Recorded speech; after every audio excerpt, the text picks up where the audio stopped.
Let's work. Yo, it's go time, showtime, never backing down time.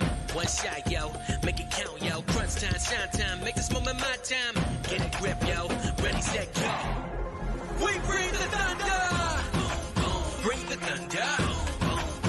Let's work. Bring the thunder. Let's go. Bring the thunder. Let's work. Bring the thunder. Let's go. Yeah, it's my time, your time. Step into the spotlight. Get lit, yo. Let yourself go. Our time, high time. Gotta go big time. This is it, yo. Never take no fight time. Grind time. Take it to the street time. Turn the roof off. Get loco. Game time, win time. We gon' bring it home time. No regrets now. Let it all go. We bring the thunder. Bring the thunder. Let's work. Bring the thunder. Good evening and welcome to Mountain Bears. I'm Aeson Knight, and of course with me sitting in the cubby seat tonight is the techie with the mostest, Techy Darrow. How are you, darlings? Doing pretty well. How about you? Oh, doing well. Had a lovely day. Lovely. It's been a really fun day. Hello, Shannon. Hello, Brenda. How are you? Let's make this a great night. We're going to have some fun. I actually felt the Am I the Asshole this week. But first, we need to talk about this Amy Coney Barrett, who's turning out to be a little bit of a surprise. She isn't bowing to the Republican right. I know. Weird, isn't it? Mm-hmm. Like, did anyone see that coming? No one saw that coming. Well, we're still watching her because I think she plays to what she thinks is going to be the winning party. Yeah. But yeah, no, she did again reject bid to block Biden's student debt relief. Mm-hmm. So, yeah, for the second time, rejected an emergency request to block President Joe Biden's student debt relief, even as legal uncertainty from other cases hangs over the program's days before the midterm elections. Barrett on Friday turned down a bid to stop the program by two Indiana borrowers who claimed they were in line for Biden's debt relief, but would be left worse off because of the state tax consequences. Right, which is bullshit. Well, that may not be bullshit exactly. I mean, it's bullshit. Like, you know, you have the option to not request it. Right. I think what they're concerned about is because there's a potential. Because we used to see this with debt settlement. Mm-hmm. Is that if it's over a certain amount, you have to issue, I think it's a 1099K or no, right. 1099K. Anyway, whatever it is, it basically says you received, it's a very weird, you received an economic benefit not in money. Right. Because the debt was substantially reduced. Right. And then, yes, that has tax consequences potentially. As in... Okay, the most that most of these richers can get, and this is California. You notice we're not getting these suits out of California. Mm-hmm. It's $40,000 in debt relief. That's if you get the maximum. Oh, really? We got it up to 40,000? Yeah, $40,000. That's if you get the maximum on the Pell Grant. Holy crap.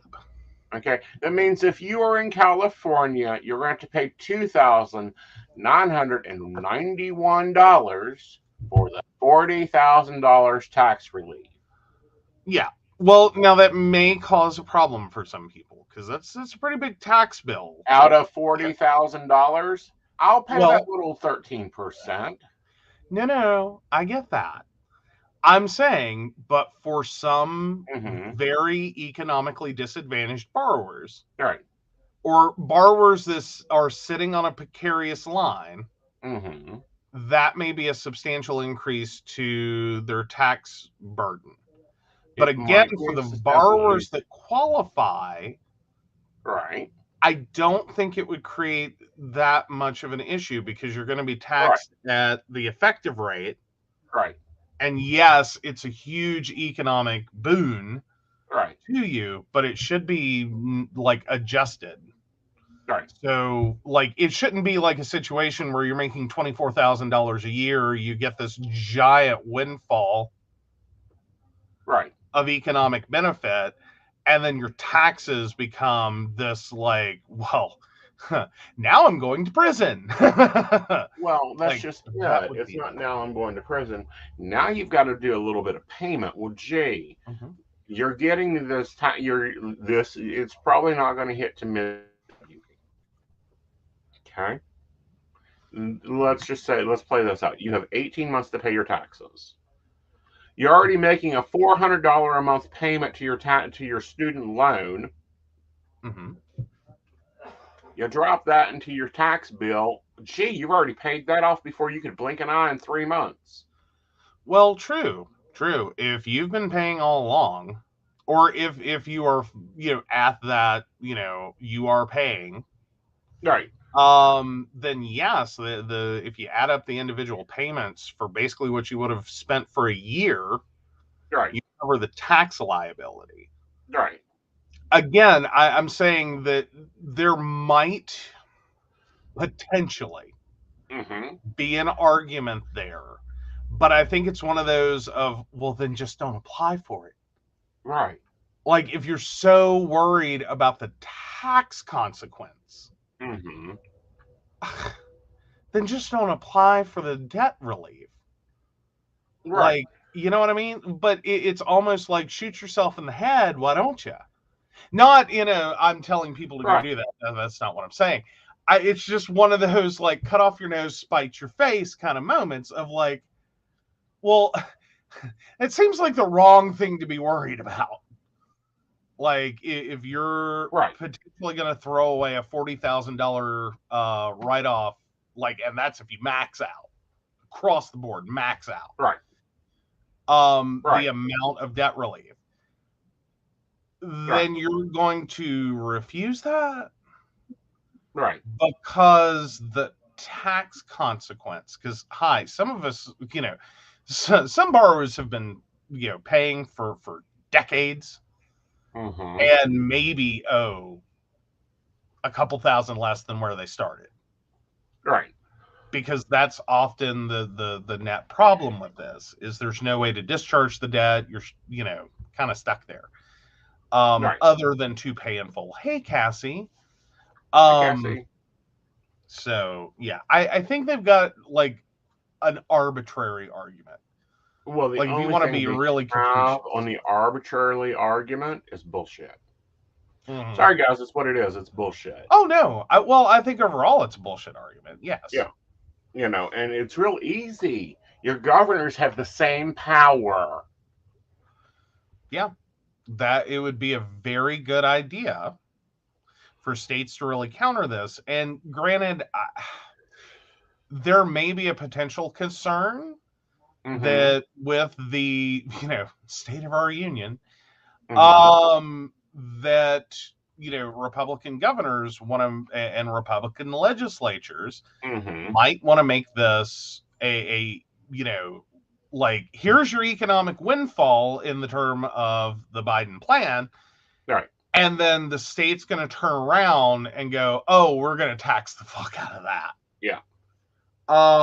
In which case, yes, you really need to consider your elected leadership that's going to take the first bailout ever Right. of student borrowers in mass that is not Mm-hmm. related to education fraud. Right. Because this isn't what this is about. Like, this is, like, the educations were legitimate. The debt is ridiculous. Right. But the only other time you see this occur for borrowers Mm-hmm. is if the educational institution is found to be illegitimate. Mm-hmm. Like, they lose their accreditation, they had no basis to charge you that amount, your degree is practically worthless, or would have been if you got it. Right. Because there are schools that lose that this happens for when your degree program is garbage. Right. Like, and there was no way you were ever going to get the degree, or even if you got the degree, it was going to be worthless to have the degree, or schools that fuck around and go, oh yeah, you can totally get this degree taking, like one class a semester. Mm-hmm. And then like you're stuck in this perpetual loop Mm-hmm. of like taking classes. Oh, those credits aren't valid anymore. Taking classes. And fundamentally, the only way you can actually do the program is if you commit to being a full-time student. Right. Well, see, and the other part of this, and the bigger part of this, is a real debate in general on why. How do I want to say this nicely? Okay. On why we, as a developed country, have not caught up with the rest of the developed countries, and we entrap and enslave our people to our government. Basically. There's a lot of problems with our education system and the way we pay for it. Mm-hmm. I don't think there's many people that can argue against that and not have their argument blown to shreds. Right. And I say that solely because, like, one, you have no way out of it. Like, it is a non-dischargeable debt. Right. Like, you go in for the education, you can't otherwise get rid of it. You can't discharge it in bankruptcy. Mm-hmm. Your credit card company's got wise. That used to be Mm-hmm. an old trick, is you would get a cash advance on a credit card, Mm-hmm. pay off your student loan, Mm-hmm. then default the credit card. Right. And then wait, file Chapter 7 or Chapter Mm-hmm. 11, whatever, file bankruptcy. Right. And then literally walk out with a reset. Like, your credit is effectively at that point, because I know someone who has done similar things, not that one exactly, but he always described it as it's the best worst your credit will ever be. Right. Like, your credit score is bombed, but you can still walk out of that bankruptcy hearing and go buy a brand new car because they know you can't file bankruptcy for 7 years, so you're going to have to pay off the car. Right. Like, it's the weirdest moment. Well, not only that, but it's that moment where it's like pulling it together and trying to figure out how to make it fair, and that's the key thing. But what I find interesting, and all the stuff that I've seen, is I keep finding it interesting. The argument, it isn't fair. Really, is it fair that I'm paying on a debt for a loan that is to a school that is no longer a career for me? Well, and I think that's a very big part of this, is the nature of education changed. Mm-hmm. And the degrees that we are getting now, Mm-hmm. one, employment changed, first of all. Right. Like, can we talk about that for a hot damn minute? Right. Right about the time we were born, Mm-hmm. pension plans started to die. Right. Companies that expected you or the average worker to come into a company at age 18 to 25, Mm-hmm. be there for 30, 40, 50, 60 years, Right. and then take your retirement and drop dead. Thank you very much. Have a great day. But here's your pension and your insurance and your benefits and your other, that evaporated. Right. That got replaced with 401k plans, Roth IRAs, retirement savings accounts, you name it. Absolving companies of a long-term commitment. Like, you had to, like, the best they were doing was matching your contribution. Right. If at all. If they did that. And then you're still having to watch out. And hi, if anyone's watching this and you're young and you don't understand employment benefits and like retirement accounts and all this, the biggest things I can tell you are you can roll over an IRA. If you leave your employer, roll over your IRA. 2 is save harbor. Do not contribute to a 401k program that says nothing about the word safe harbor. Right. Safe harbor means both of you put money in. If it's safe harbor, you can't pull it out. Right. The other thing I want to tell young people who may not understand this, when you get your first paycheck, take $25 and put it in a savings account, and do that for every paycheck. And you do that for, say, 52 weeks, and you do that for, say, 40 years, you will have $52,000. When it gets to $15,000, you invest it in something that you buy every day: Coca-Cola, Pepsi, paper towels. Even here's the cool thing about employers today. If you can't do $25 because you have a crappy job and it didn't pay much and your bills are maxing you out, take $1. Yep. Find a way to get $1 out of every paycheck. Save it up till you have the minimum amount to open a bank account. Then, when you open that bank account, it's usually like $50, $100. Once you've opened that bank account, you take that routing and account number that they will give you, gladly, happily, and then go talk to your HR person. Right. Because 9 times out of 10, you can split where your checks deposit at. And you can literally tell them to put $1. They may have a minimum, but usually, like, they don't care. It's an automated process. They don't give a crap. Right. And they will deposit to 2 different accounts. And you can adjust that periodically to match your lifestyle. Right. Like, it's tiny savings. Yeah. But it's some pocket change. It starts as pocket change. Pocket change adds up. Right. I mean, we have this little backpack. And every time there's change, every time I find change, every time I find change in the house, we throw it in there. And when it's full, it's going to get took over to the bank and it's going to go into my Cash App. And I'm going to buy some Coca-Cola. It may be 1% of Coca-Cola stock. And we're just going to keep doing that. If 1%. Like, if it may it be a doesn't matter. fraction of a percent. Doesn't matter. Procter & Gamble, whatever. It doesn't really matter. At the end of the day, I want a long-term blue collar stock that's been here since the 1800s. That's what I want. Ye old companies that will not die. Yes. Like, Coke learned its lesson after New Coke. They haven't done anything stupid, really stupid since, except for, was it Coke or Pepsi did the all the water rights?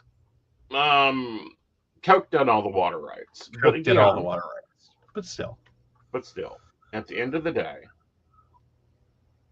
you have to take and just do what your grandparents said. I call it the coffee jar method. Yeah. Your grandparents done the coffee jar method. Well, for some of our listeners, if they're very young, your great-grandparents or your great-great-grandparents, like, we're looking for those, like, war babies. Well, not only that, but I want to talk about your grandma and grandpa. Grandma. They done what I call the coffee jar method. Now, they scrimped, they saved, they reused, they manufactured, they whatevered. Oh, and they struggled. Let me tell you. Struggled. Like, there was struggle there because, like, let me tell you, like, my grandparents were born in the 19-teens. Okay. Like, they grew up between 2 wars, World War I and World War II. They were too young to be in World War I. They were too old to, my grandfather was, to serve in World War II.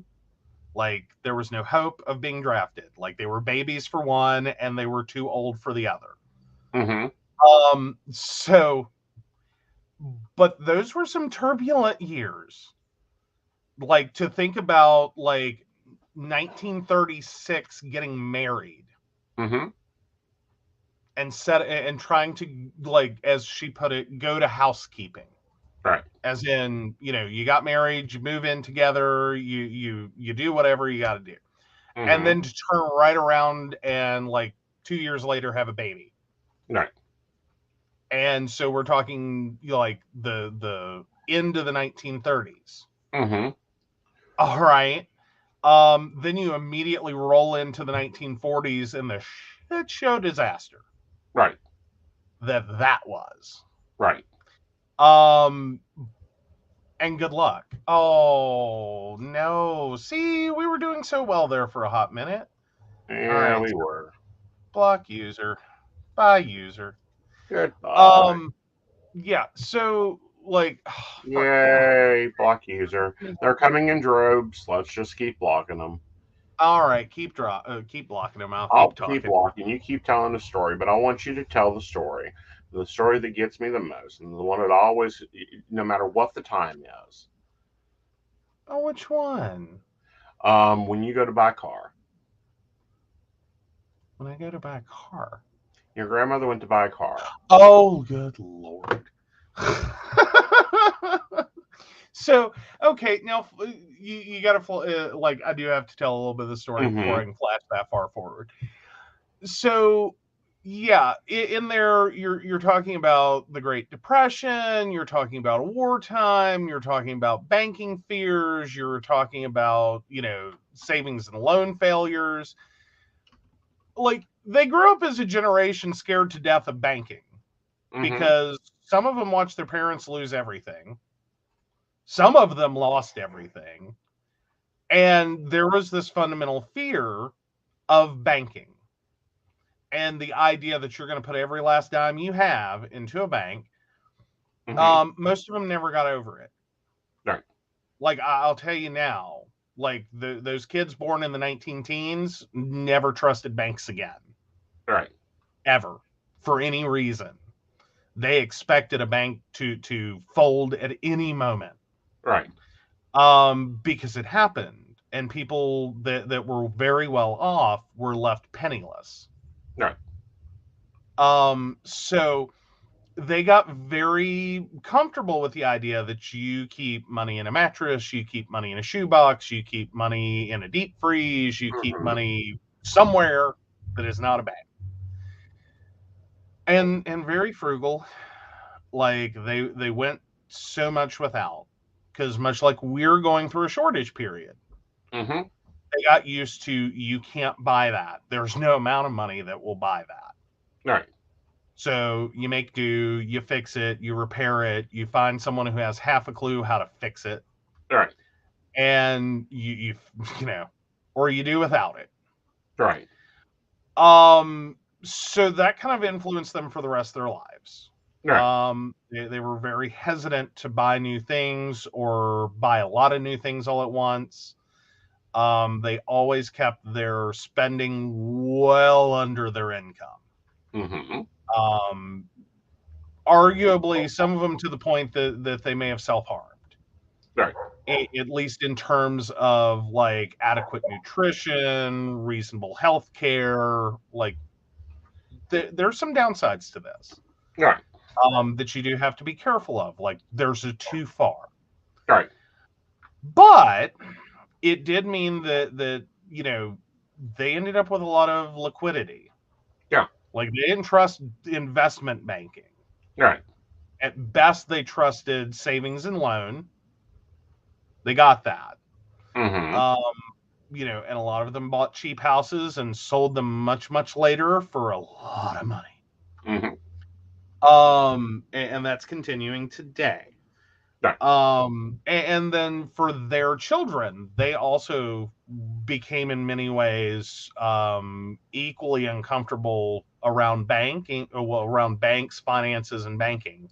Had very similar distrusts, but oddly were more likely, because of their employers pushing towards those retirement plans, Right. to actually end up investing heavily. Right. They just happened to get out in time. Right. But all of this comes to, they ended up with a lot of cash on hand. Right. So my grandmother, after my grandfather died, needed a new car, and it hadn't been long after he had passed. She had never been good with a checkbook. That just was not where her brain worked. That was not her strong suit. Woman can do many things. Balance a checkbook was a nightmare. And she was not a fan of owing anyone anything on an account. Right. One too many company stores from the coal mining camps. And the fact that her mother at one point ran a grocery store, and back in the days when it was, like a dry goods greengrocer kind of thing. Dry goods technically. And yes, there were accounts, and I think during the time period they lost the store because no one could pay. Right. That's my theory. I never heard that one for sure, but that's my theory based on time period, probably what happened. Right. So anyway, not a fan of anything on an account. Right. Like, she doesn't want a payment book. She hates payment books. She doesn't want to do this. So we go to buy this car. And we got up one Saturday morning. We took off. We go, and I'm 9. Like, I'm a little tiny, like, well, as little as I get. Tiny kid. Like, what do I know about anything? Right. And so she goes in to buy this car. She talked about the car. She talked to the salesperson. She's, ready to, like, okay, let's do this. Right. And so the salesperson, I'll never forget poor Gerald's name. Gerald, and if you're out there watching by any chance, we think the world of you, Gerald. But Gerald is sitting there, and he asks her how she intends to pay for the car. Do you have a check from the bank? Are you writing a check? What are we doing? Are we financing? Like, what are we doing? And she just kind of does this, well, give me a second. And so she opens her purse, and she starts pulling out bundles of money. And I don't mean like nice bank bundled money. I mean like, hi, we made a stack and put a rubber band about it. Right. Or, you know what I mean? And we're not even talking about, like, we're talking about like reused newspaper rubber bands. Like, not even like a fresh bag of rubber bands. Rubber bands around it. Hey, Alexandra. And this poor salesperson's eyes got huge. As she's like, I intend to pay in cash. And my grandmother pulls $16,000 in cash. Right. Out of her pocketbook. The salesperson freaked out so bad, he knows my father. And he called him. And I did not hear that conversation because obviously I was in between. But yeah, apparently he was so freaked out at the fact that my grandmother had gone in with a kid and a pocketbook with at least $16,000 in it, that he called my father and said, your mother just came in and bought a car, which was enough to make Dad anxious. Right. But confused, because like, why are you calling me about this? Like, my mother's a grown woman. I guess if she wants a new car, she can buy a new car. A little perturbed, but okay. And then he says, and she paid for it in cash. Dad again is kind of like, oh, she wrote a check? And he's like, no, sir. No, sir. She bought a car. In cash. In cash. So the story gets better because my grandmother and I decide to go off and the salesperson calls. She's already on the way to have Dad look at the car. Right. See if she's done screwed up. And Dad's already livid when we get there. The two of them get into it over the car because Dad makes a smart ass comment because, what do you care what I think about it? You already bought it. Right. Gerald's already called me. You paid cash, mother. Right. What were you thinking? So my grandmother does not like having her all of her decisions questioned at once. We took off for the rest of the evening. Yep. And yes, we are taking questions tonight. Sorry, I've been dealing with trolls. Yeah, it's been a troll moment. All Been troll. But no, it was a fun and interesting evening. Like, to finish out the story, because there is a rest of it, is we got back from, because we went on a drive. And remember, this is 1990. I should have prefaced, but this is 1990. Like, there's no cell phones. We took off in a brand new car, drove up to Moncove Lake while my grandmother tries to calm down. Right. She is furious. Right. And we didn't get home. Like, we went to the lake, we went here, we went there. Like, we stopped for ice cream. Like, it was a whole day. Yeah. And we finally got back late that night to her house where there was a message. I'd started to say something, well, and actually vocalized, but started to say something about the fact that I don't think that's the right license plate on the car. And the salesperson's like, no, that's the right license plate, you know. Like, I'm sure it's right. All right, fine. I guess I'm a stupid kid. Don't know nothing. Yep. And so anyway, the message on the machine, multiple, one message after another, was from Gerald going, in increasing levels of panic. Two people bought a car that day at the same time. Right. They sent both vehicles back to be, you know, have their plates moved over, take the plastic off the seats, the whole, you know, new car, what they do. They swapped the license plates. Because much like I said, I don't think that's the right license plate for the car. This other couple very clearly said that isn't our license plate. Right. Our license plate is. So we had already drove off the lot with mismatched tags. And we're gone. This other couple couldn't leave with their car. And they couldn't leave with their old car either. Yeah. Because they didn't have the license plate. So poor Gerald. But no, the whole point there is the saving and buying and the realizing what you're actually paying in interest, and that you can actually pay smaller, you know, pay payments to yourself, be your own bank. That's my point about that whole thing. Oh, yeah, you can definitely be your own bank. It's very easy. Actually, the fastest, easiest way to do it is to put money in a CD. It really is. Put money in a CD or a savings account. And you literally go into the bank, and it sounds so stupid. No one ever wants to do it. But you tell them you want to make out a loan agreement using the account as collateral. And basically what they do is they set it up like they're doing like a normal loan. But it's already basically pre-approved. You can set your own, you know, terms, your own percentages, your own everything, because you're repaying yourself.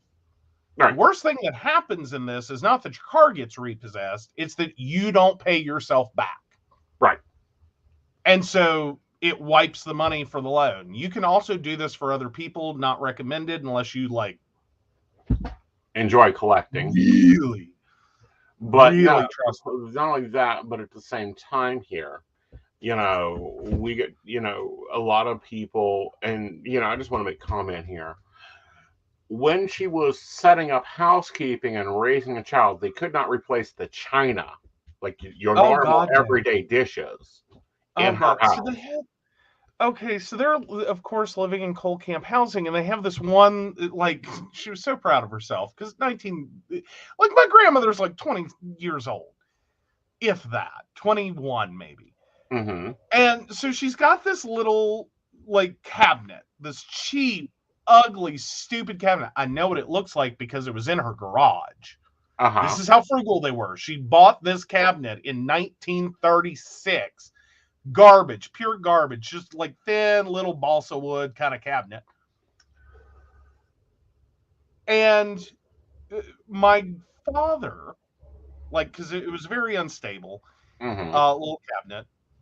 My father, as a child, ran through the house, Mm-hmm. 4 or 5 years old, and ran into the cabinet and knocked it over, and it literally broke everything in it. Every cup, every saucer, every bowl, every, you name it, it got broken.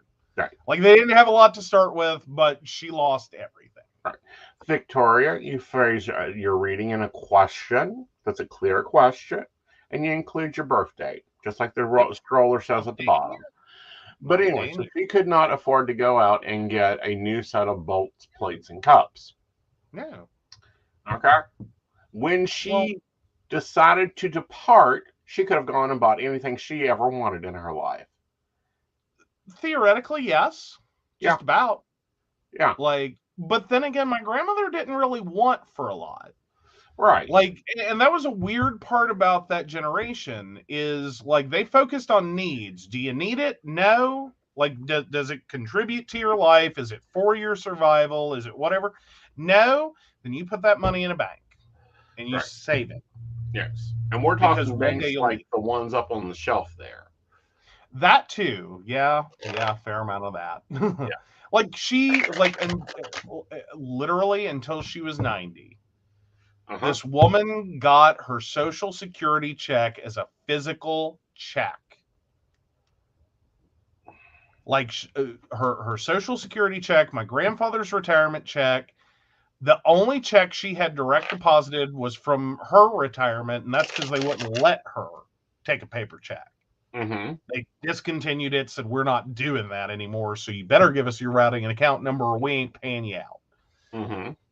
Okay. But the other two she received as a physical check. She went to the bank, she cashed them, and then did the deposits of whatever she thought she needed in her checking account to pay her bills. Mm-hmm. The gas, the water, the sewer, the cable, her cell phone. Like, you know. Yeah. Because she was cool. She was like 90 years old with a cell phone. It was kind of cool. She didn't have to know how to use it. Sort of like her email. She had a little web TV. But she got tried that to communicate with you. Yeah, I went to college and she was all gung-ho for it. Yep. Like, well, again, that was back in the days of long distance being a thing that she had to think of, and the fact that you were paying per minute to talk to someone on a household landline phone. Oh, things I don't miss. Yeah, and this kind of leads into the next story, but I got to take a commercial, and we'll be right back. But talking about the American dream, which I'm starting to think it's a nightmare. I really am. It's become that way. Hi, I'm Dottie the Psychic, and I'm sure you're wondering why I'm not wearing any makeup. Well, one reason is to irritate my social media manager, Aeson Knight. Hi, Aeson. The other reason is because I like to get to the naked truth about what it means to be a neurodivergent LGBT person with psychic abilities. I've got vlogs, blogs, and podcasts and videos all related to trying to live my best life and helping witches and bitches do the same thing. So, you can check all that out and get a reading from Dottie the Psychic at DOTTIEthepsychic.com. Safe travel and much profit to you. Do you have a cute pet? We know you do. Each week, Tracy Van chooses from submitted photos a featured reader for her Facebook page and provides a tarot reading. Your adorable pet cat, dog, rabbit, goat, chicken, snake, or more could be her next featured reader. Visit tracybann.com, TracyBann.com, and click Featured Reader to submit. We look forward to seeing your pet next.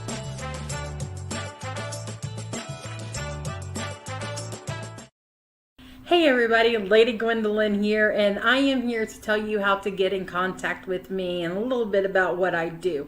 I am the High Priestess that works with shadow work to help you grow and heal.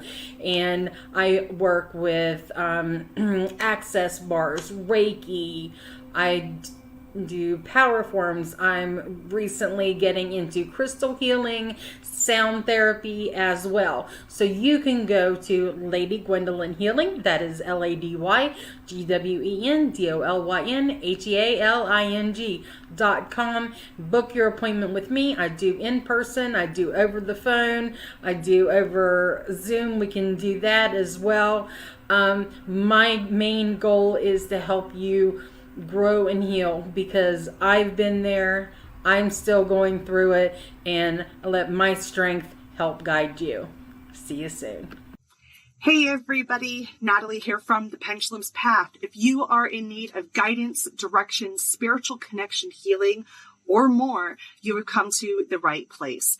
I have worked as a psychic and a medium for over 3 years, connecting people from all over the world with their loved ones, giving them insight and guidance into their current situations, their past healings, their blockages, and what they need to know in order for them to have a better future.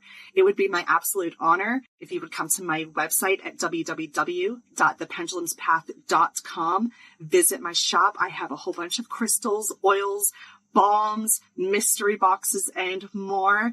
And visit my services. I offer 15-minute, 30-minute, and 60-minute sessions. I also have email readings available if you're not comfortable with the one-on-one session with me, or if you just want to try me out.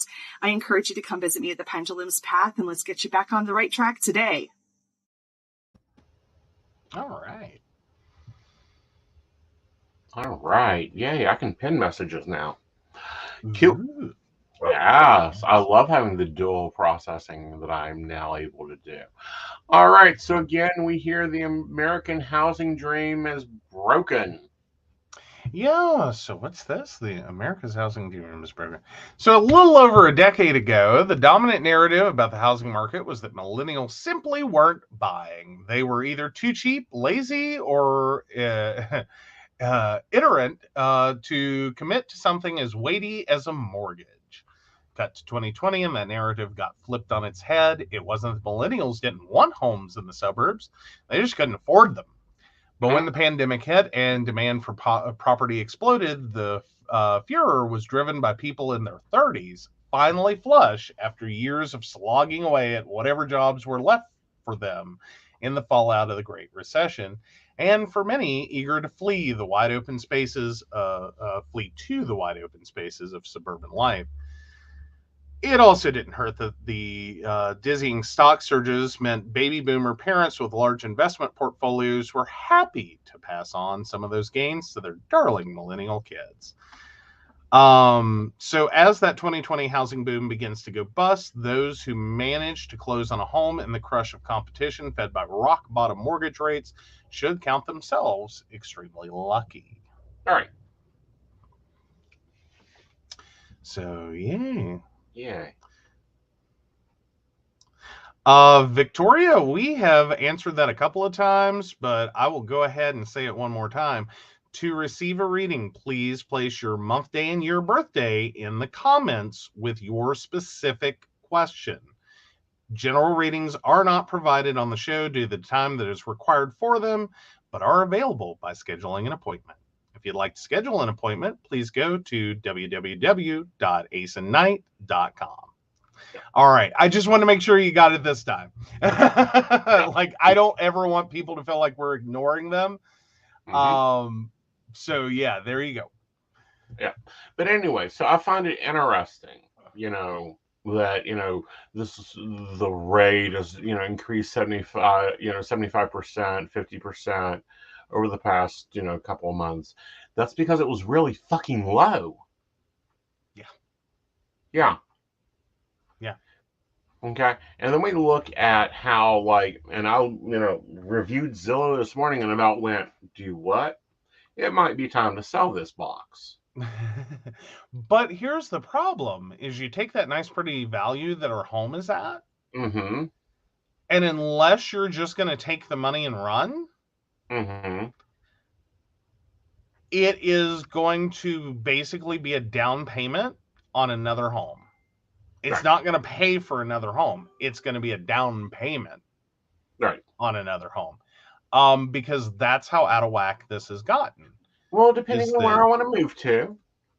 Well, depending upon where you want to move to, I mean, like that is a key point of this. But homes that just a few years ago may have been 86,000, and it's a nice neighborhood, it's a decent house, it's got a nice driveway, a little fenced-in backyard. That house now may be closing out sight unseen, same day as listed, Mm-hmm. for like 200,000. Yeah, I know, but if I want to buy this Victorian home in PA for 16,000. Oh, some countries are still reasonable, says Brenda. Uh-huh. I can go to Pennsylvania and buy this Victorian home for 16,000. It has more than enough bedrooms, and we can put bathrooms wherever the hell we want. Uh,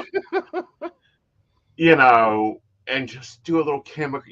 It needs some flooring, some walls, a little bit of wiring, nothing major. Hey, but the walls are already out, so the wiring should be easy. The only thing you gotta watch out for is, are you gonna get stuck with historical preservation? Because you said Victorian. Exactly. Or, I don't know. Let's see.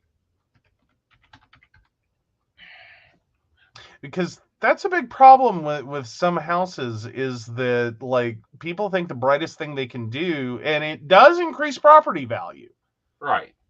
to have a house declared historic. Right. The problem is, when you do that, you're now locked in. You have to keep that house historically accurate. Like, you can Right. upgrade the plumbing and you can upgrade the wiring, Mm-hmm. but like, you can't be setting it up like it was, the year 2022. Right. You have to keep that house as original as possible with the same materials and construction that were used in its original construction. It is Right. a historic site. Well, how does Los Pando Puente Jovar sound? To what? It's this beautiful home in Mexico. Oh, well. Then you're just shooting all over the map. You want to live in Pennsylvania or Mexico, it doesn't really matter. It doesn't really matter. There is enough, for the price that this house, for the property gain on this house currently. Because when I bought this house, we paid cash. Flat out cash for the house. Well, more likely a check, but I don't know. The trust fund done it. yeah. It wasn't that big of a trust, people. But it was cash. Like, you didn't have to finance it. You had a bank balance to cover it. Just Right. write a check. Right. Yeah. It's now tripled, I believe. At least? What was the original? 17.5. 17.5? Yeah, I think you more than tripled. You almost quadrupled in value. Yeah. Like, hello. Yeah. Oh, yeah. Brenda points out Fairmont has had quite a few unknown cause fires of buildings that were on the historic register that were waiting to tear down. How bizarre. How bizarre. How bizarre indeed. Yes. All right, so Victoria has got her thing going on there. She does. All right, so Victoria 10486 was wondering if there was anything coming through from my dad.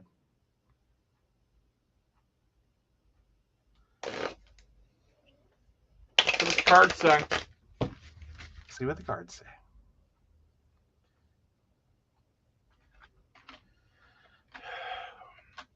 Overall, what I'm getting with this is you're being a lot nitpicky. You're being very hard on yourself. You're also being very complicated on yourself. You need to relax more, take more time for yourself, and take more care, and you can get yourself into more balance. All righty. All right. Moving on. Okay. So yeah, pay attention to your housing market. It might be time to check out Arizona. Like there was a nice hotel in Arizona for sale for only like 32,000. Not bad. Like, and that is the other part of this is we're gonna start seeing. I would think we're gonna see a slowdown of new home sales. Values should decrease, except for those owners that got real hot on the new normal. Uh-huh. Because like they can sit here and tell you. Mm-hmm. Which, by the way, can we have a brief conversation about the fact that Zillow, not the most accurate resource, like they have screwed themselves. Mm-hmm. Because I believe Zillow has a price guaranteed. Like that's the amount they will buy your house for. Yeah. And Zillow's about screwed themselves doing that. Mm-hmm. They picked up a lot of property that fundamentally, like, they valued it at like X dollars, Mm-hmm. and then it's not sellable at that. Right. Like, that's a ridiculous number. Like, Right. no one in the area is going to buy that. Right. So I mean, like, take Zillow as your top end. Well, still, even if we sell this place for 54, mm-hmm. we can replace this place. We can move somewhere else if we wanted to buy a home, which I'm debating on whether I want to own a home or not. Which some of you outside this area may be finding this number hysterical, because like if you're in San Francisco, you're like 54 what? 54 Ethereum? Like like give me a number that makes sense, because like housing prices in San Francisco are like in towards the millions. Well, depending on the house. And we're not talking about 54 as in like 540,000. Right. Like we're talking 54,000, like cost of a, high-end SUV.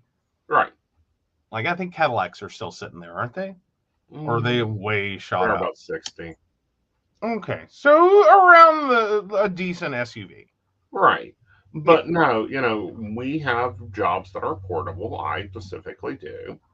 Mm-hmm. Mine's relocatable. Yours is relocatable. Yeah. Literally, all I got to do is get pissed off bad enough and call a realtor. Fair enough. But no, I mean... Yeah, so, something interesting, a little reminder I got today. On November 4th, 2022, British archaeologist Harvard Carter was really ready to give up on his search for the ancient tomb of the Egyptian boy pharaoh, only to find it in a mountain that he was not really expecting it to be there. He was basically throwing rocks and heard him hit the wrong way. One of the richest tombs, and of course, everyone in that discovery died within 3 years. Oh, wow. But no, Tutankhamun has been retrieved over 100 years ago today. We're still not processed everything. I just always think the photos are just so, like from the 1920s, because these are old glass plates, if I remember right. Yes. And like the quality though is just like, it's a little wonky. It tells you it's a glass plate, basically. Right. But like there's the sharpness to it that like it's really hard to find in other photos. Right. Like there's a certain richness to it. The UK would be a good moving option. Oh, the UK would be. Yeah. Apparently polyamory is everywhere. So when will the UK laws catch up? There's a new movement to get them moving along.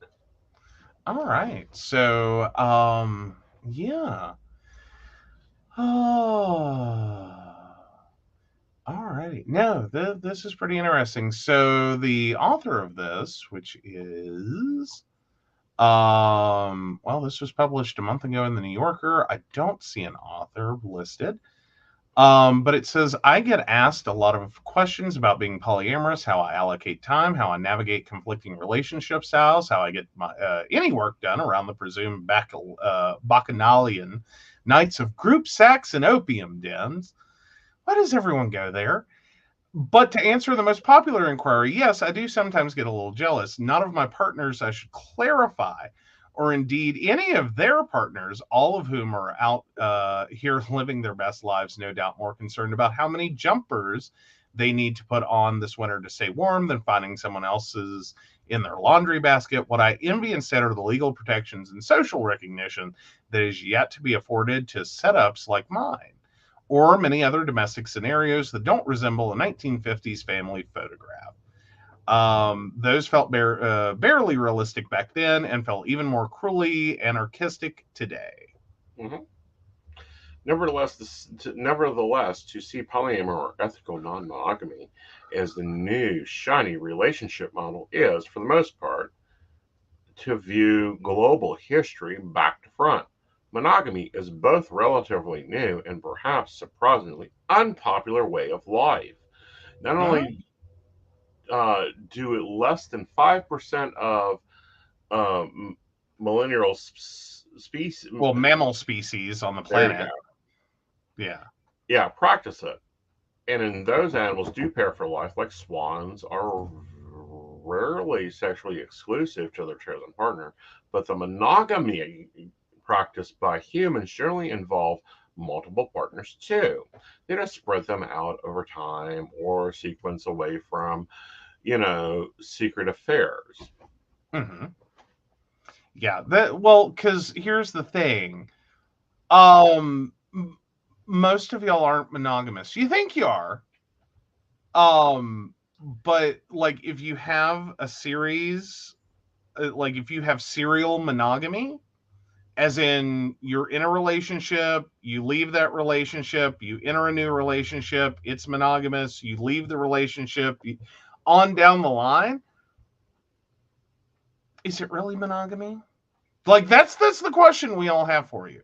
Mm-hmm. Is that really monogamy? Like if you met your high school sweetheart, lost your virginity to them, and then you stay together for till the end of your life, then yes, that is monogamy.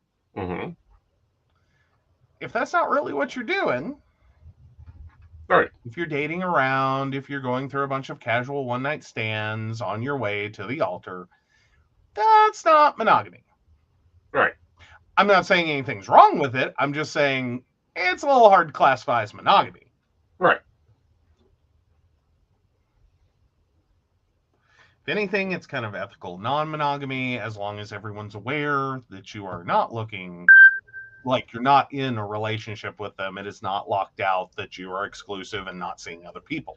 Right. Well, and we're seeing, we've seen New York move on it. We've seen, and this so reminds me of the early 90s. I know, right? Like New York City moved on gay marriage, little cities in Massachusetts. Can we get Hawaii in on this? I know, right? Canada started to recognize it as a registry. Contract law is now getting to the point of this. Mm-hmm. The UK is normally the one that sets it. Now, they're already getting a call. They already have an organization set up there politically, moving with it. Oh, very nice. And what scares me is a lot of people's first introduction to this is sister wives. And we had this conversation earlier today, kind of unrelated to this exactly, but it is now. Mm-hmm. The problem of, like, is it polyamory or is it polygamy? Mm-hmm. And I don't mean the legal definition exactly of polygamy. Like you were getting really ticked off with this poly group that you're in. Right.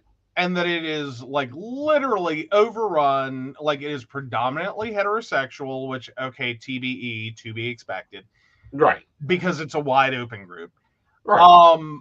But then on top of that, they've now built in this new chat feature in Facebook Meta, in MetaBook. In MetaBook.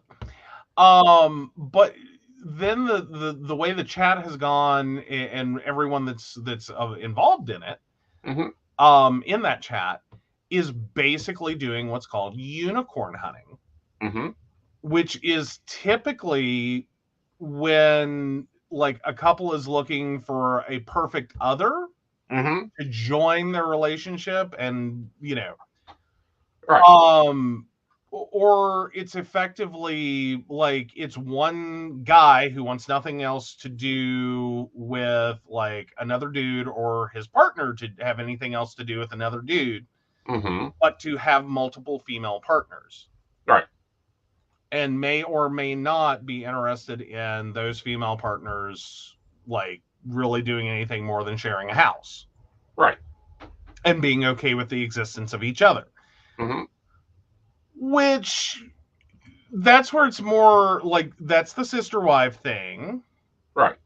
That's kind of the, like, that's more polygamy than polyamory. Right. Like, there's an equality that goes with the ethical non-monogamy to kind of really form the basic understanding of what poly can be. Right. Doesn't mean it works perfectly for everyone. That's exactly, like it should not be for every human that it has to be right, like this wide open thing. It can be right, more like the sister wives experience if that's what people want. But a lot of it is built around this idea that no, this is all it can be. This is all I'm allowing in our relationship. Like someone read more than two. And it's like, can we just not? Can we just not? Yeah, and you'll find most of them use the words like primary relationship, secondary relationship. That's hierarchical non-monogamy. Yeah, done badly. Done badly. It's always bad. Yes. Oh, yeah. One-on-one relationships don't always work perfectly. No, they don't. One-on-one don't work perfectly. Poly doesn't work perfectly. Guess what? Oh, God, no. You know what works perfectly? None of it. You have to sit down and you have to negotiate out every finite detail. Yeah. Well, here's the thing that people often lynch onto is that, oh, well, every poly couple I know has blown up and poly never works. Okay, have you seen our divorce rate for monogamous couples? Yeah. That's not working either. Well, that's far from working. If that's the perspective you're going to take. Well, and not only that, but, I'll be honest with you. You know what is the only thing that has decreased the divorce rate?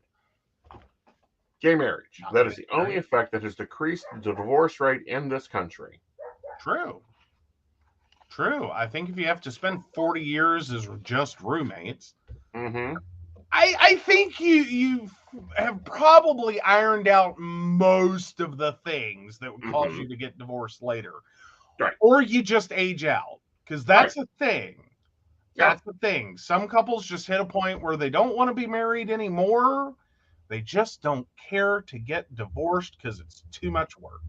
Exactly. So, all right, guys, let's take a break, and then we'll be heading into our favorite subjects. And we've got some interesting ones here. We do? We do.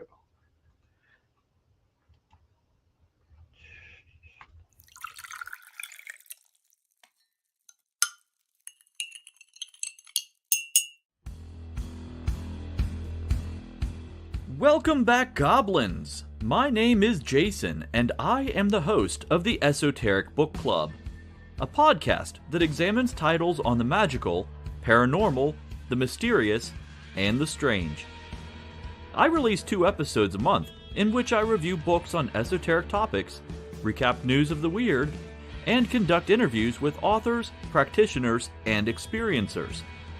The Esoteric Book Club can be found on every major podcast service, or can be streamed directly from esotericbookclub.org.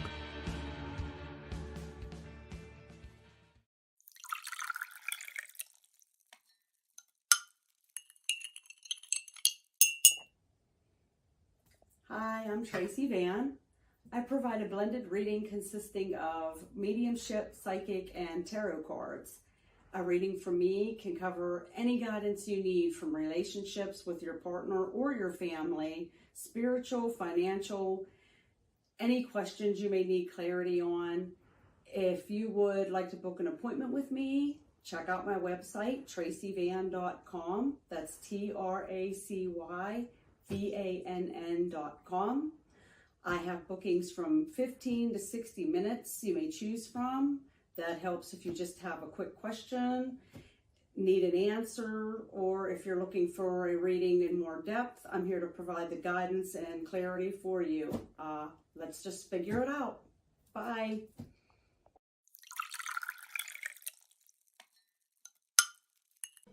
Hi, Techie Joe here. I work with Aeson and some of the best psychics in West Virginia to create amazing live streams and podcasts for the Psychic Coffee Shop Network. Together, we brew up great content discussing news, events, hot topics, and more, all from a psychic perspective. On the Psychic Coffee Shop, we interview amazing authors in the metaphysical realm. Coffee and Tea combines Aeson with Tracy, Dottie, Natalie, or Lady Gwendolyn for the good and the bad of being a psychic. Shameless Self-Promotion with Dottie the Psychic talks to leading and emerging YouTubers and business owners in our community. Mountain Bears brings you the latest in LGBT news and politics. The Psychic That Plans answers the question of, well, how a psychic plans. Plus, we're live on air. We take your comments and your questions, including psychic advice questions. Check out our amazing programming, book an appointment with top psychics, and find out all the wonderful things we have to offer at PCSBnetwork.com today.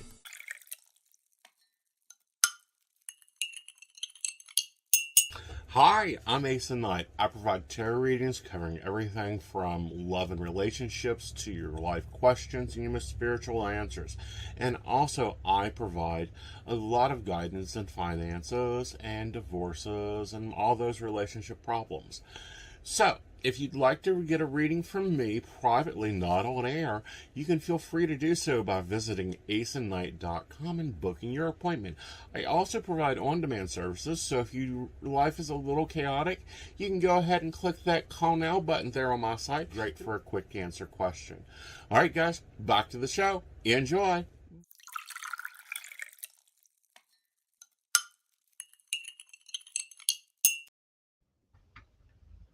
All right. Welcome back. Yes. All right, so to pull us up, remember that we are in all chat, not top chat. Apparently that's a new thing. Oh. All right, so state your case. Are you the asshole? Am I the asshole for going off on my girlfriend for eating all the food? Last Saturday, we had friends come over for a game night. There were 17 people in our apartment. We bought $200 worth of hors d'oeuvres, such as egg rolls, small pastries with meat or cheese, and some chips. As the main dish, I asked my aunt to cook us her special macaroni in the oven, chicken wings, and nuggets. There was so much food, everyone left with a plate. Sunday, we ate out of the leftovers, but there was still enough food to eat for the rest of the week. There was a lot of food. She works from home and I from an office. Sunday night, she packed food in the fridge. I noticed Monday morning that there was less macaroni than what was left the previous day, meaning she ate during the night. I'm the type that doesn't like to eat heavy at lunch, otherwise it makes me sleepy, so I made sandwiches for lunch, thinking I'm going to eat some macaroni, wings, and pastries for supper. Monday, 7 p.m., when I go to the fridge, all the pastries and chicken wings are gone. At the same time, my sister came over to do my girlfriend's hair, and I asked, honey, did you pack the hors d'oeuvres somewhere else? I can't find them. She replied there were none left. I didn't want to make a scene in front of my sister, so I took a plate of macaroni. The next day, Tuesday, she made me a steak with veggies for lunch, and in the afternoon, I had a seminar with paid dinner, so I didn't eat any of the leftovers. Then comes Wednesday. I had sandwiches for lunch again, but when I got home, I was hungry, went to the fridge, and realized there was no food left. She ate everything. That mountain of food we had for a week is gone. That's when I snapped and told her she didn't leave me any. At first, she denied eating everything, but I told her we're only two here. I only ate a plate when my sister came on Monday. Then she said she thought I had taken my share. I told her clearly no. Then she replies there's no use being mad for food when we can just go and buy more. I'm just being petty. I told her it doesn't make any sense that you ate all this food in 3 days, that you didn't even notice that I didn't have any. It's easy to say that it's just food when you ate it all. Now she's mad at me, apparently, for yelling at her and being too old, I'm 36, to react like this. I'm 6'1" and 205, and she's 5'8" and 185. During the last 2 years, she gained at least 40 pounds while I've stayed the same. I'm seeing red right now and have no one to vent my anger because I don't want people I know to see her in a bad light. Am I an asshole or not? Please pass judgment on me. All right, guys, it is on the Aeson Night YouTube. If you want to go vote over there, and I will pop the link in the chat because this is our main stream and everything else is simulcast. So please always make sure to click those links. But what's your opinion? Because this is one of your favorite foods that she apparently ate all of. The macaroni and cheese. God help you. She ate all the macaroni and cheese.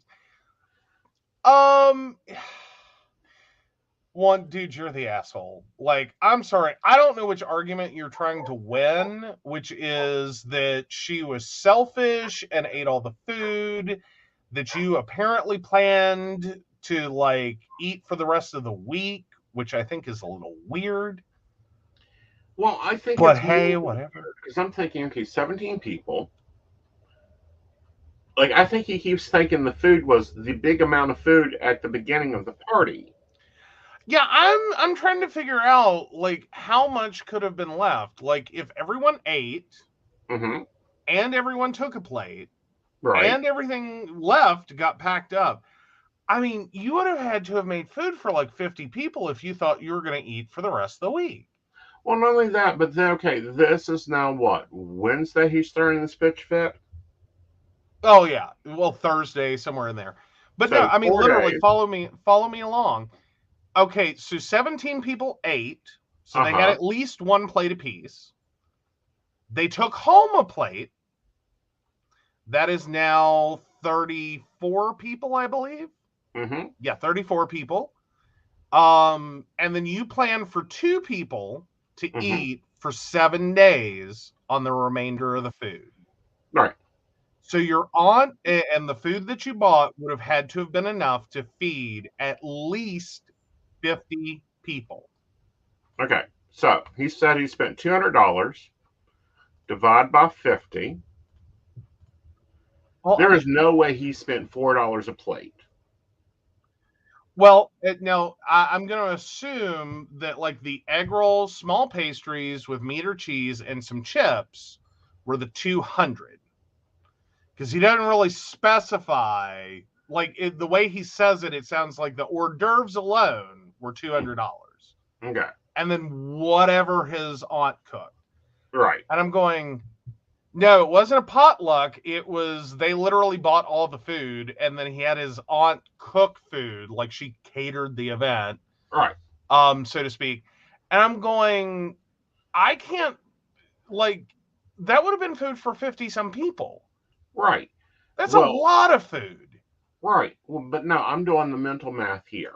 Because I know how much it takes right now for me to make your macaroni and cheese from scratch, which is what the auntie did. Yeah. That's $12.50 per 9x13. Per 9x13, which is like roughly 8 servings.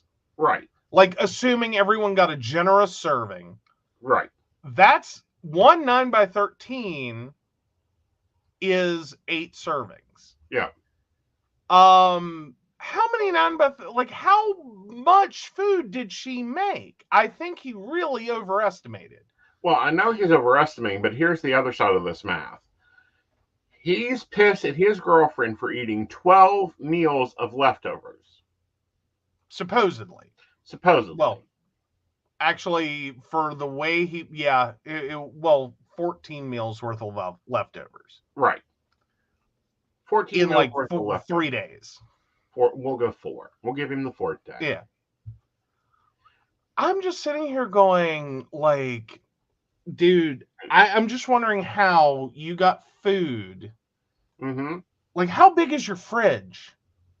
Yeah. For you to get enough food for, 14 servings of macaroni and cheese, hors d'oeuvres, which there were egg rolls, small pastries with meat and cheese and some chips, chicken wings, nuggets, and this macaroni and cheese all in your fridge. Right. Because that would have been like a 9 by 13 and a half of macaroni and cheese, at least. Yeah, let's say there's 2 of those. Yeah. So 2 9 by 13s. Chicken wings, like this is a shit ton another of chicken. 9 by 13 with a stack on top. Yeah, it's gonna be well stacked. And then all the nuggets, which okay, fine, whatever. Like that's potentially doable. You filled my refrigerator right there. Like I yeah, can't even and get then down the milk. the egg rolls, the small pastries with meat, and some chips. Yeah. I don't think you would have been able to fit anything else in. No. Like you would have not had room for milk. You may have some room for no. Like I know what will fit in our refrigerator, and I hate our refrigerator because it's too big for us. Yeah. But dude, furthermore, 12 meals at home. Yeah. That you didn't eat. You had the chance to eat this food. Yeah, well, that's part 1, and then Brenda's jumped in right on part 2 at perfect timing. It really sounds like he's making an excuse to complain about her weight gain. Exactly. Like, literally, that's my bigger issue. Right. Like, I don't even think you should care. Like, okay, fine, you get annoyed that you didn't get your aunt's macaroni and cheese and wings or whatever. Okay, I can follow you there. Right. Like, your feelings are hurt and you're annoyed and whatever. I don't think you should vent your anger over that. Like, I get a little pissed when he eats my cheesecake, okay? Like, I have leftover cheesecake from a restaurant and I come home and I let it set for a couple of days and then I look forward to it and then I open the fridge and it hit the 3-day rule, so he ate it. Yeah. And yes, occasionally I do think about running him over with the car when he does that. But even still, I don't need to go vent my anger. I can just be like, you asshole, and move on with my life. Right. Now, on the flip side, you phrase this like a concern about her health on one level, but then you kind of make it all about the numbers. Then you kind of make it about just the fact that she gained weight while you haven't. And like, oh my God, she ate $200 worth of food is basically what you make it sound like. And eating all the food for a week. Dude, I don't think you have food for a week. Right. I think maybe working from home, she might have gotten a little heavy-handed. Yeah. I say that as someone who works from home and sometimes in high stress, like the amount of food I'll go through in a day is crazy. Right. But, yep. I really don't think you had as much food left over as you thought you had. I really, really don't. I think either that or your definition of a portion might be way different than what most people would consider. Well, not only that, but I'm thinking leftovers. We all know this. Yeah, at 185 pounds, she could totally lose like 200 pounds without a problem. Yeah. Or excuse me, he's 205. Yeah, she can lose 205 pounds without a problem. Well, yes.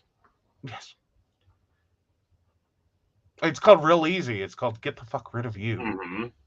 Like, you're the asshole, though. Either which way you go, you've made this about her weight, which I'm sorry, that just totally ruined any argument you had about her being a shitty spouse who ate all your food.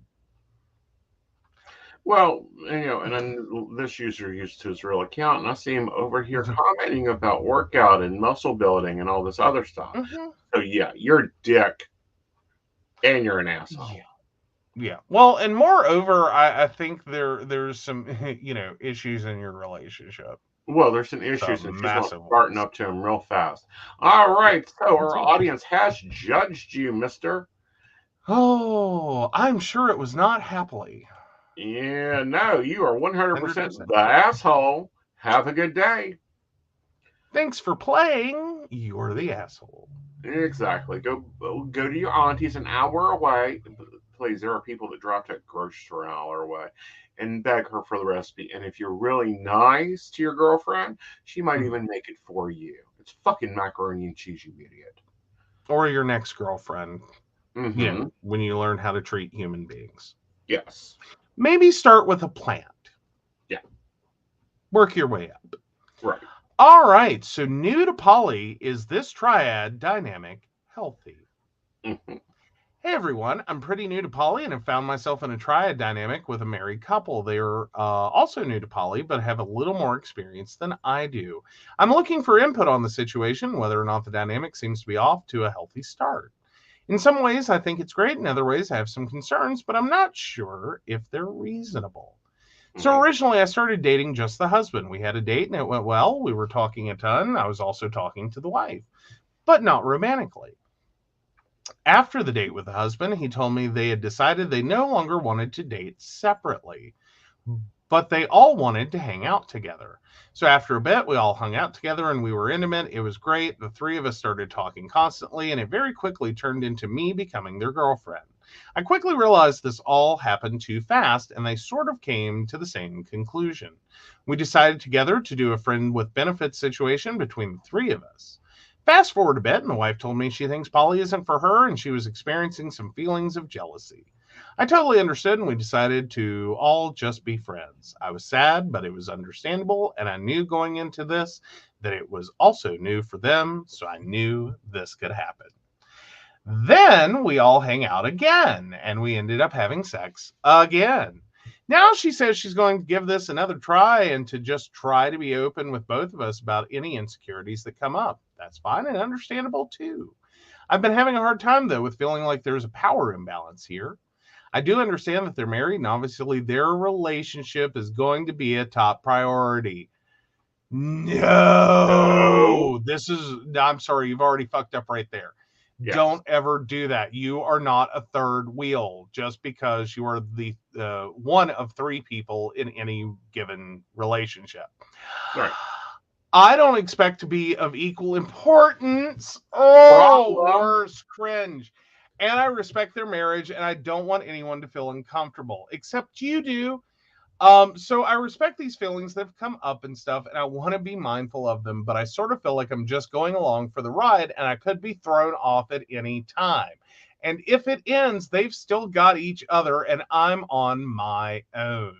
I'm feeling a lot of things, and I don't know if they're reasonable or if it's just me being insecure or a bit of both. I don't have a separate relationship with them, really. We talk in group chat, and they've made clear that they're open with each other about the private conversations we do have. I don't see them separately, which honestly makes sense because we have limited time together and there's some distance between us. And while I don't want anyone feeling left out, I sometimes get a little sad that they can talk to each other privately, but I don't get that luxury. Like when they decided we were just going to be friends, that was something they had talked about together and had been sitting on for a while before they brought it to me. I don't get to talk to one of them about feelings I'm having that may not be fully fleshed out, because then it will have to be a group discussion. There's been so much positive, open communication. I feel like any feelings I've voiced are heard and taken seriously. I think we all really do care about each other's feelings. I just don't know if the things I'm feeling are things I need to work through on my own. Yes. Or things I need to bring to their attention. Also, yes. I don't know how much of this is to be expected. And that's the end of that one. Yeah. All right. Yeah. Sorry, I just couldn't resist. Like, red flag on the play. Let's go back to the tape. Bullshit. Yeah. Red flag on the play. Mm-hmm. I don't use many sports analogies, but I know that one well, and that applies. Yes. Holy shit. Hi, take it away. Girl, run very quickly delete group messages, group talking. And I wanted you to talk this because you came in as the third. I did. And I didn't. Right. Because there's the thing. If you're ever in a relationship where you feel like you've come in as the third, you've already fucked up. Well, what I'm saying is Mm-hmm. you came in as the third person. You didn't come in as the third relation. Well, Exactly. but no. And there may one day be a fourth and a fifth and a 25th and a 33rd and whatever. I don't have that much But time. if you don't feel like you are having an equal relationship there, if you don't feel like at least one of these Mm-hmm. is the two of you are in a relationship, Mm-hmm. and that all you have is being a third wheel, Right. you done fucked up. Yeah. Like, this isn't a workable situation. It will go down in flames. Right. Very, very, very few people Right. can survive that, because exactly what you're saying. You don't have privacy. You don't have private communication. You don't have the ability to express to one person what you're feeling. It's a group fucking consensus. Right. That's not going to work. That's not going to work. No. Your feelings, your relationship is not a committee event. No. Like, even because you are in two relationships, you cannot be one person in a relationship with two people. See, I disagree with that. You're in 3 relationships. At least. One of them may be a meta, but what I'm talking about is you cannot be one human being Mm-hmm. that is in a relationship with two people, a single relationship with two people. That doesn't work. Sure. That's not how this works. Right. You have at least 2 relationships that you are in. The one with spouse A, the one with spouse B. And they the one have a with relationship spouse A and B. Well, there's the overall, like, however many people there are, this is the polycule relationship. Right. I will count that as a third relationship that you're in. But if you're not but if you're trying to be one person in a relationship with a couple as a single unit, Mm-hmm. you done fucked up. Like, that does not work. No, it doesn't. And communication is key in any relationship. Negotiation is key in any relationship. And it doesn't sound like any of her cards are being brought to the table. Well, but yet she still feels listened to, and I get that, but I don't think you're realizing what you're giving up. Yeah, you're not being listened to if they're jerking the relationship in and out, in and out, in and out, in and out, in and out. Well, yeah, and then here's the fact. Like, on one hand, you're saying, "Oh, I'm being listened to and heard," but then you're also saying, like, I don't have the ability to talk to them about feelings that aren't fully fleshed out. Right. Okay, those two things are mutually exclusive. You cannot feel heard, and if you can't just have a conversation where it's like, I don't know where this is going, but, like, I just need to say it, and then you tell me where this is going, or we discuss it and figure out where it's going together. Right. If you can't do that because you can't, you don't want the committee to, like, approve it. Yeah. You've got a serious relationship problem. Right. Like, no. And then Brenda says, you wouldn't even do that in a friend group. Even among your friends, you have a relationship with each person. Yes. Why? So, no, why would you? Dynamic is not healthy. This is known as unicorn hunting. Yeah, basically what they're doing, and doing badly. Right. Like, because they don't really respect this relationship that they're trying to create together. Right. They're really just looking for a plaything between them. Exactly. When it's in the wife's mood, which is even a bigger problem. Yeah, because she seems very come here, go away, come here, go away. Right. And that's and she's not wrong. Some people that are just starting out do have an intensity of emotion, and they do have to, like, hit the brakes. Right. and be like, okay, I got to process this. Right. That's normal. Yeah. But then to like just keep bouncing you around, like, oh, you're friends, like, oh, we're dating you. Okay, you're friends with benefits. Okay, we want nothing to do with you because, you know, I can't do this. Mhm. Okay, but now we want you back, but we're dating you. Like, No. come on, man. Me. Like, And this is what, you know, starting to piss me off in the group I'm in. Be fucking negotiable. Be very focusable. Be very genuine about what you want in your relationship.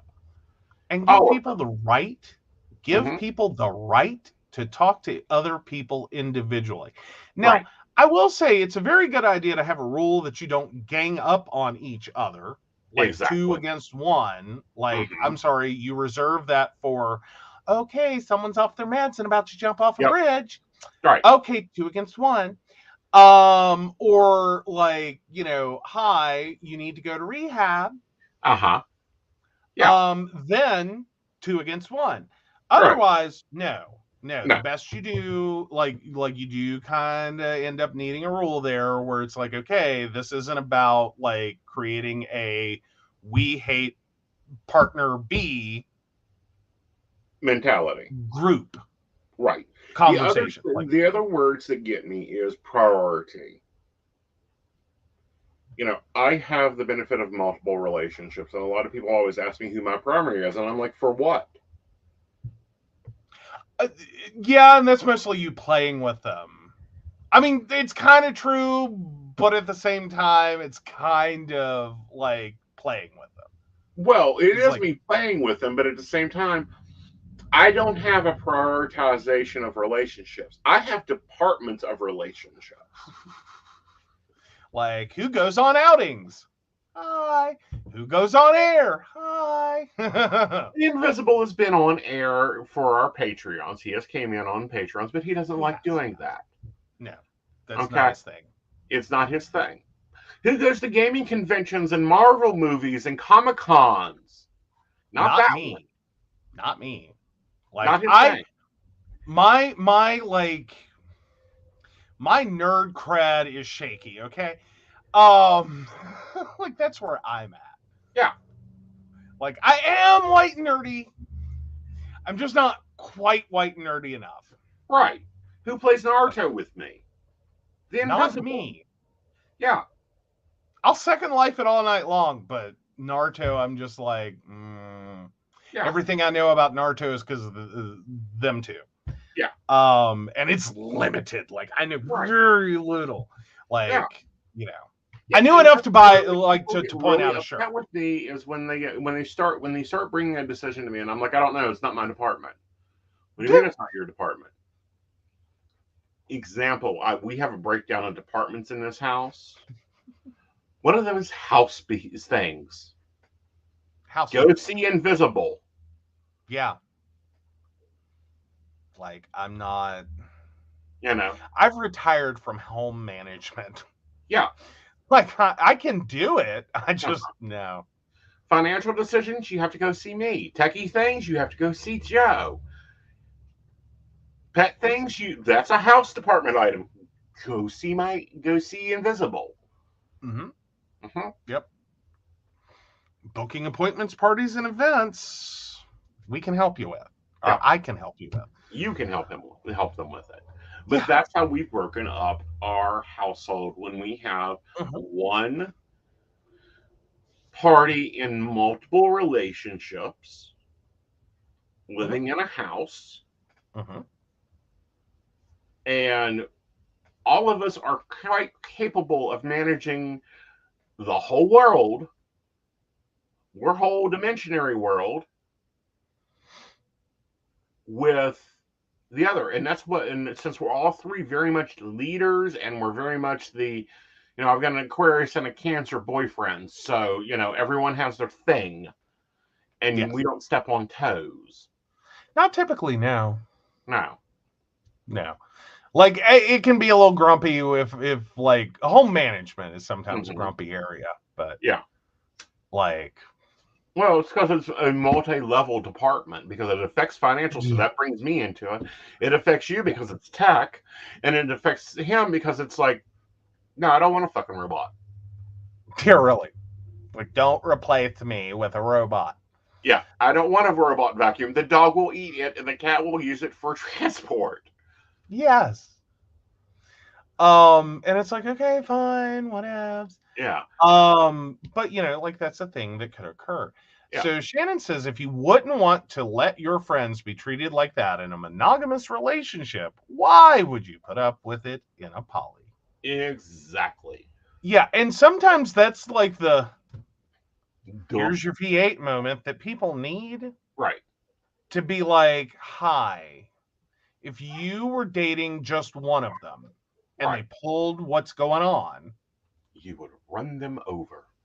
Yeah, like if you would sit there and be like, shitty boyfriend, shitty girlfriend, like no, you're paying a little too much deference to the fact that they were together firsties. Right. And it's kind of like, I don't know. I do have like, it's sort of like that, like, like the first wife dies moment. Like or the first spouse dies. You have respect for them. But if like you find yourself in a situation where you feel like your spouse, the one you marry, is respecting their deceased spouse to the point that it interferes with your ability to have a relationship with them, you would have a problem. What is the difference if they have a pulse? If they over prioritize the deceased spouse or the firstie spouse to the point it interferes with your ability to have a relationship with them, you got a problem. And I think Shannon is talking to the invisible assistant, channeling him one. Oh, the cat will ride that bitch like a steed into battle. What are you talking about? Yes. That was his response when I said, I want a robo. I want the robo vacuum for the house. I want the robo mop for the house, so we don't have to deal with it. His comment was, fuck no. No. One, I like very sharp. And totally. Two, no. Anna will ride that into me. Yeah, I was sitting here going, I don't know this is the good plan. Yeah, but Shannon also points out, so would my cat. Yeah. Yes. Okay, so we have not been getting some comments. I just realized this, and I need to start being on both of the YouTube streams because this is now twice I've had to approve Shannon's comments. Oh, no. Guys, we are so sorry. Someone should have told us. Oh, yeah. So, yeah, Shannon had a few different comments. So what Shannon also said was, yeah, I didn't get any of the mac and cheese as something to whine and vent about, but the rest he's being extra. Yes. Also says, the only time my husband complained about my weight was when he was bigger than me and we were eating the same thing. I just don't drink. Right. Oh, yeah. I'm sorry. You don't get to really complain about your spouse's weight gain. Like, I take issue with that specifically. Right. And what I mean by that, I think you can have legitimate concern, not about the numbers, but about, like, are you okay? Right. Like, is your health okay? Right. Are you experiencing depression, anxiety? Like, are you stressed the fuck out? Like, there's been a change. Love you as you are, whatever that may be. But, like, this seems rapid. This seems sudden. This seems like, like there's more to it. Well, you moved in here and you lost a lot of weight. Yes. And I went like, okay, what's wrong? Yeah. And I've had to explain that one my whole life is like, no, my weight goes all over the map. Like, good effing luck. If you can tell me what my weight problem is, I would love to know. I yo-yo. Yeah, but I the will other be part big of for a that few was you made years. the comment, that's because I'm happy. And I went, oh, fuck. Yeah, that happens too. Like low stress, in a good mood, like feeling really good. Typically, I'll drop. Mm-hmm. It's not about the relationship. It's not about the household. It's not about the. Mm-hmm. I mean, just across the board, my life seems really good, and I get in a really good mood and whatever, and my weight will go down. Right. And then like stress from any direction, lots of things going on, deaths in the family, all of this, like life, and my weight will go up. Okay, guys, I do want to I don't normally do this when we redo the commercial because we are going to be adding new commercials. Remember to make us a YouTube commercial. A YouTube commercial? Yeah, remember to remember to hit that like button. Sure. Remember to do all that fun stuff. Shannon's goes down in the winter because I'm eating the same amount, but it's cold, so my body burns more calories to stay warm. Then the summer comes along and I hiss the sun. Yes. Yes. Oh, all right, guys. no. So some really cool things and some announcements. One, if you see Aeson disappear from social media, but you're still seeing business posts, it's because I'm on jury duty. That also means that we will not be covering any local news if I'm on jury duty. No, won't be. And when he says you will see things posted, but he won't be online, what that basically means is for his business, there will be automatically scheduled postings that are related to the business. Yes. But then there won't he won't be online. Right. Like he won't be there, he won't be actively posting himself as himself. Right. It would just be the automatic business postings of his schedule, his availability, positive feedback he's received, like that type of thing. That kind of thing. Yeah. So if you send me instant messages and you don't get a reply, the reason is I've gone into jury duty and they're not going to let me on there. Joe, provide lots of coffee and check the rum supply. Damn Skippy. Yep. No, not being sequestered that we know of. Yeah. Like this is all new. There's no like attachment to a trial yet, I think. Right. It's a possibility. It's a possibility. And that's when you will notice that we will not be talking about anything in West Virginia. Nope. I won't be I can't do that. Because I'm taking this very seriously. So there's that. The other part of this will be for our Patreons. You sometimes message me and I love it. I don't want you to think I'm ignoring you. Nope. I'm just not there. Yep. So you can always message me. Which I know some of you have already figured out to do that. Like if he gets busy or you're not getting a response within a day or so, please just message me. Right. I'll do what I can. I'll say what I can. If I can say anything other than like jury duty. Right. Like jury duty. Right. The other thing is I am doing a 50% off special this month. The code word is gratitude.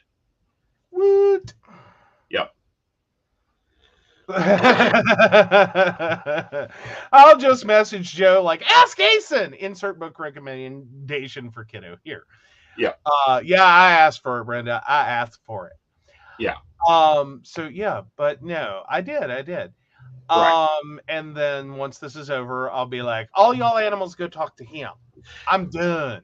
Yeah. The other part of that is if I do get sequestered, we will have to cancel shows. We will. So however long that takes. Either that or I can go on air by myself and we'll just, Brenda and Shannon and I will just talk and talk. That's fine. Just make the commercial breaks. Just make the commercial breaks. Yep. I know, right? Alrighty, so there's those things. I do want to ask that you do the YouTube-y things. If you're on Facebook, there's some new Facebook-y things. Like apparently you guys can send us hearts and stars and all this crap. You may be seeing new things from YouTube. Please interact with the page. This is what keeps us moving and making us all happy. Ooh, Shannon will co-host. Ooh, this could be fun. Yep. And it's not ugly, Shannon. You're very, very beautiful. So knock that shit off. I ain't having that here. But just what is that? There's twice. Granted, I just had my orientation today. I still have to review the handbook and all that fun stuff. But if you notice our coverage, especially for mountain bears, changes, it's because of what's going on. Can't do it. Can't do it. And that's okay. Yeah. We'll get back to the more normal like stuff when we can. Right. So that'll be cool and it'll be awesome. And like we'll cover national news stuff that isn't related to West Virginia and isn't related to things going on in West Virginia, and that'll be awesome.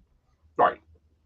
Also, I just want to make kind of a statement here. This is very important. This is one of our constitutional rights, and we need to start fucking enforcing it, not getting out of it. Yeah. Like, I mean, I think there are legitimate reasons to be like, I can't do jury duty. I've twice had to do that. Both like month to month, like 2 months in a row, they selected me in Mercer County to be a juror. They also sent the paperwork to my grandmother, which was hysterical. Right. Because she'd love it. She would be thrilled. Right. She has dementia. Yep. So I would hate to have someone's life hanging in the balance while dealing with a woman that clearly has dementia. Like she doesn't know who the president is. She can barely figure out what day it is. Right. And that takes effort. Yep. And a reminder that that on next Tuesday is election day. It is. Next Tuesday is election day. Do not forget to vote. Please make sure you have your ID ready. Yes. In case you need it. So my statement is always put your heels on, grab your purse, and go use your rights. Yes. There are Check your voter registration. This is a very important election for multiple reasons. No, it is not a presidential election. Yes, we need to take control of the House and Senate so that we can secure LGBT rights and the woman's right to her freaking body. Who thought 2022 would bring us this shit? Here you go. Set your clock back an hour on Sunday. Try not to set the country back 50 years on Tuesday. Yes. There's also some very important amendments in West Virginia that you need to be voting no on. All of them? No. Yeah, the constitutional amendments, there are 4 of them. At least 2 to 3 of them seem to be unpopular, even with Republicans. Yes.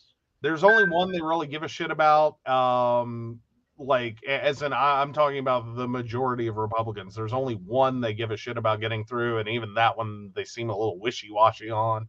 And that's the one that basically gives you no car tax. Right.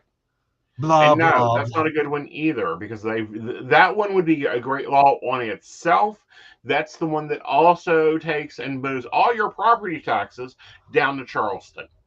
Yeah, we let the legislature in Charleston figure out the allocation of our property taxes back to the counties. Like basically the counties collect the money, they forward it all to Charleston.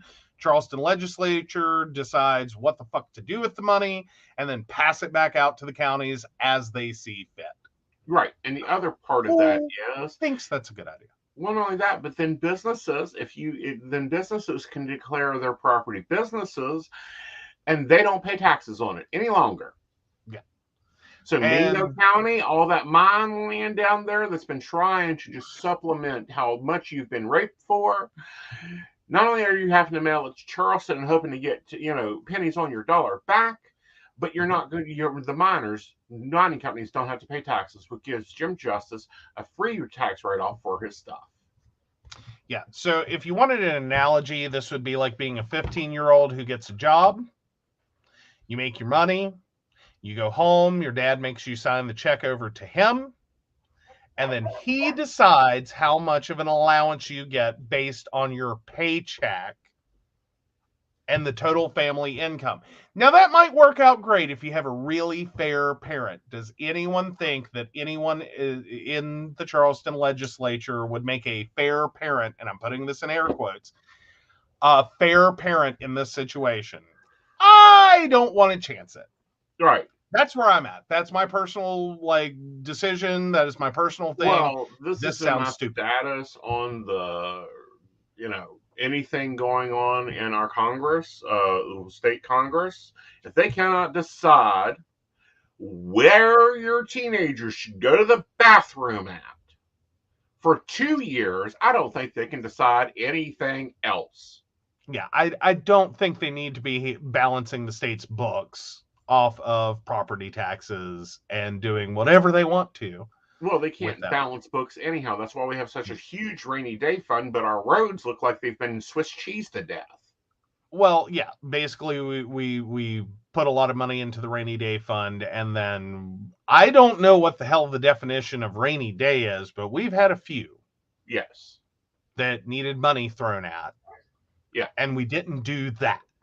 Right. So, I do want to bring up Brenda's comment. It's bad when even Big Jim says it's good for me, but not for you all. Yes. That, I believe, is Amendment 3. Mm-hmm. There's a lot of small business owners and very rich people in West Virginia who think this is a phenomenal idea.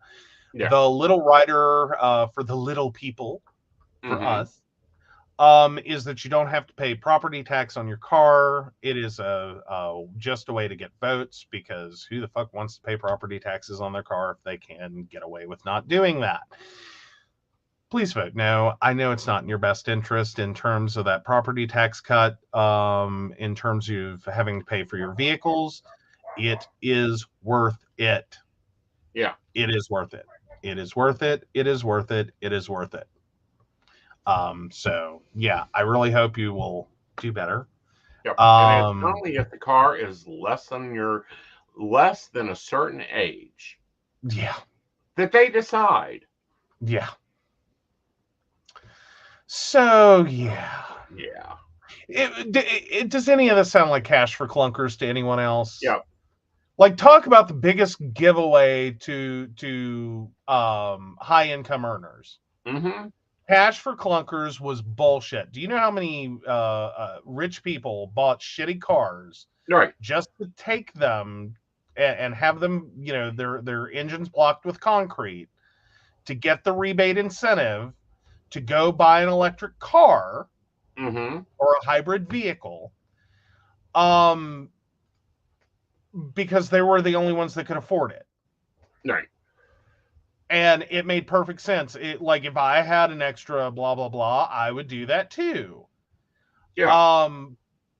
But what it also did was mean that a large stock of already manufactured used vehicles that would have stayed on the road for a number of years, that would not have required the energy and resources, to make again, were taken off the road and out of the market, out of the used market, and people were forced into newer vehicles and a much smaller available car pool.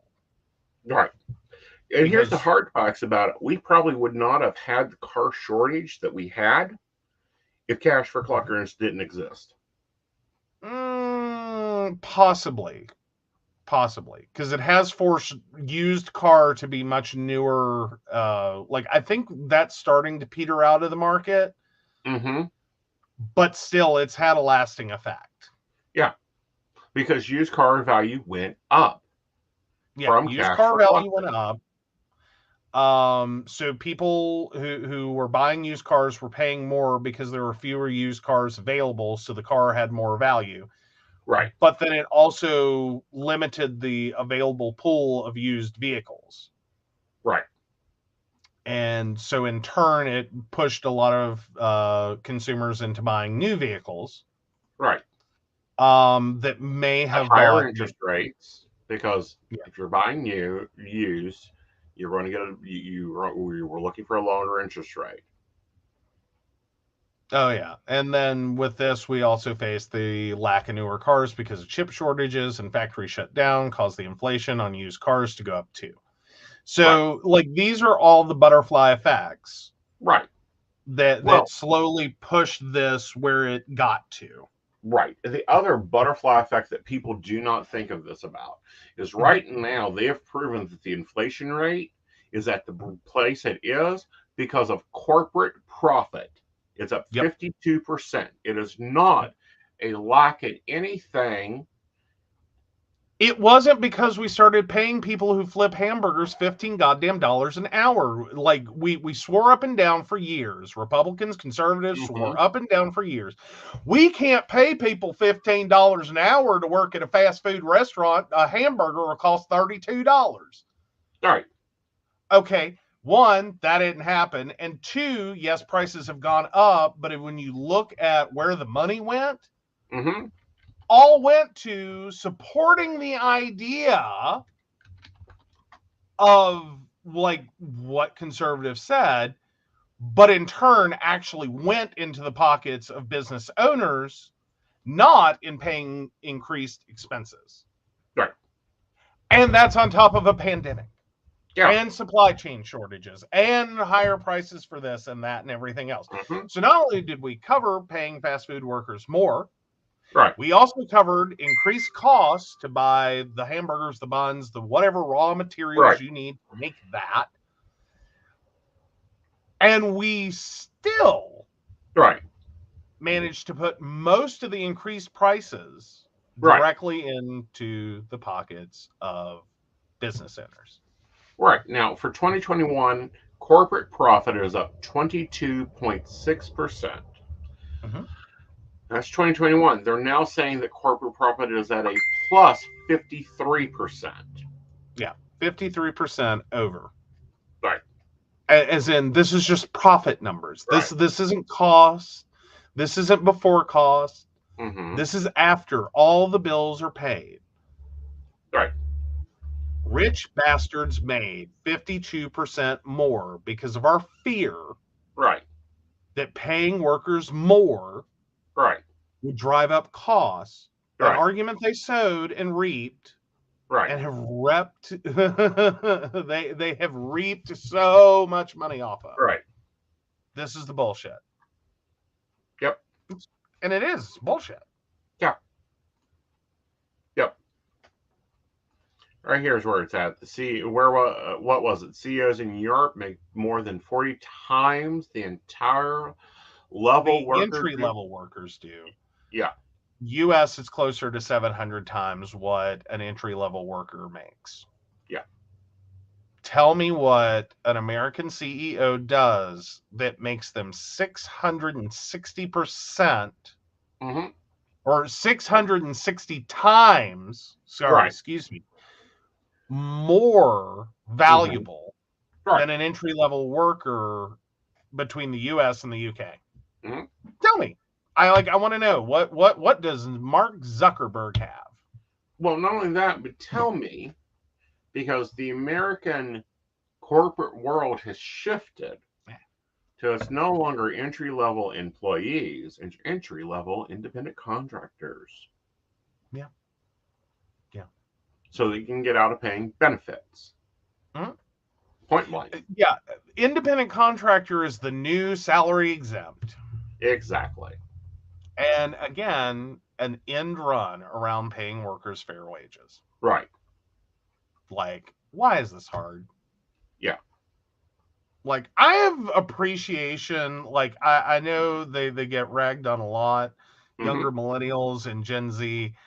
I think they finally got the right idea. They have a fuck around and find out. Yeah.